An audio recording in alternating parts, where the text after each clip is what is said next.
it's Caroline right here, your friendly neighborhood soup lady.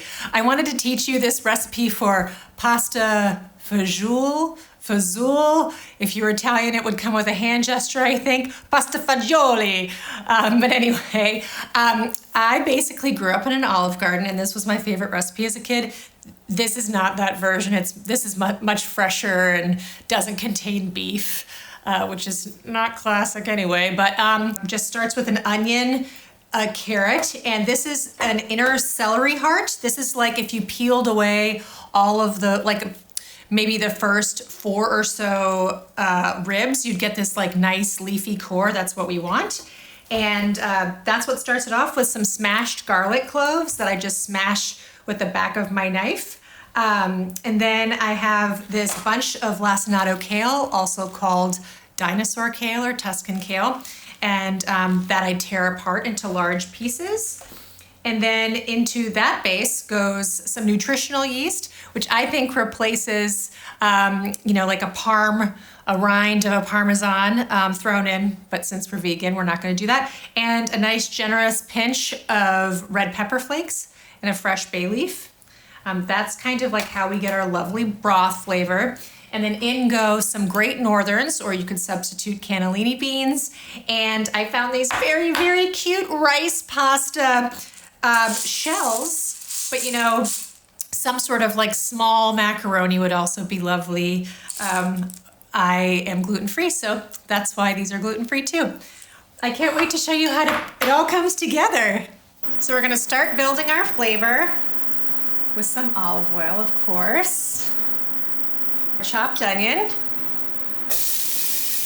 our celery heart, that lone carrot, our smashed garlic cloves. They're just removed from the peel and smashed. You can hold off on the pepper because of that addition of the red pepper flake that comes a little bit later. We don't want to make it spicy.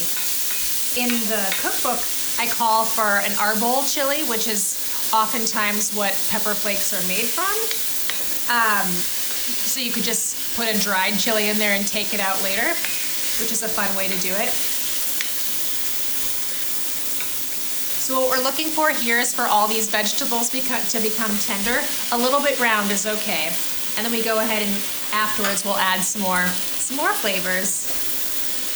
All right, here we go. It's a little golden brown, we like it.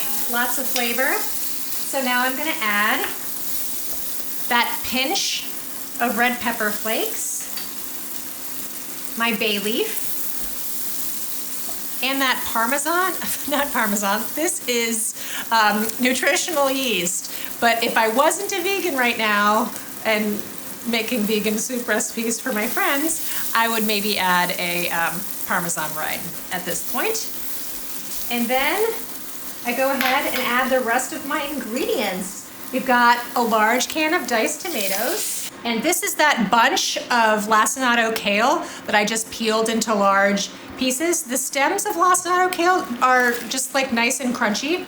I happen to like them that way. If you didn't, you could also like finely slice it.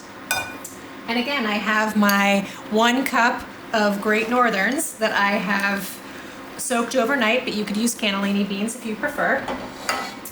And at this point, I just add all my water, season it with some salt, and then bring it to a boil. And then I'll just simmer it until those beans are tender. And we'll add the pasta and seasoning at the end. Okay, so now the beans are tender, and I've raised the heat to bring it back up to a boil. I'm gonna add my pasta, just that 1 cup of those cute shells. I'm gonna stir it in. Then I'm actually just gonna let it stand. Like, turn off the heat and set it aside for 15 to 20 minutes. And it'll become nice and tender. The reason why I do this, it's just, I like it, it stays nice and firm. Another way you could do it is just in like the last 5 minutes of cooking, you could add them then. But the tricky part is like, that's hard to say because you don't know how long it's gonna take for your beans to cook. This for me is a fool-safe way to do it. So we'll be back when the pasta is tender. All right, oh look. I'm gonna add my cider vinegar to finish. You could use balsamic if you wanted to keep with the Italian theme. But I like cider vinegar in this case.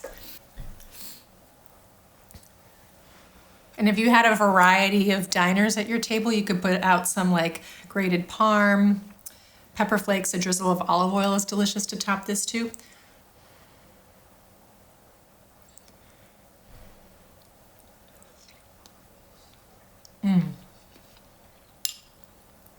So delicious. So this recipe for pasta fagioli, however you say it, no judgment, is in my seconds cookbook. You can find it at booklarder.com and you'll get a signed copy. Follow me here on YouTube or on Instagram at Slurp Soup Club for some silly soup related content. And I hope to see you next week.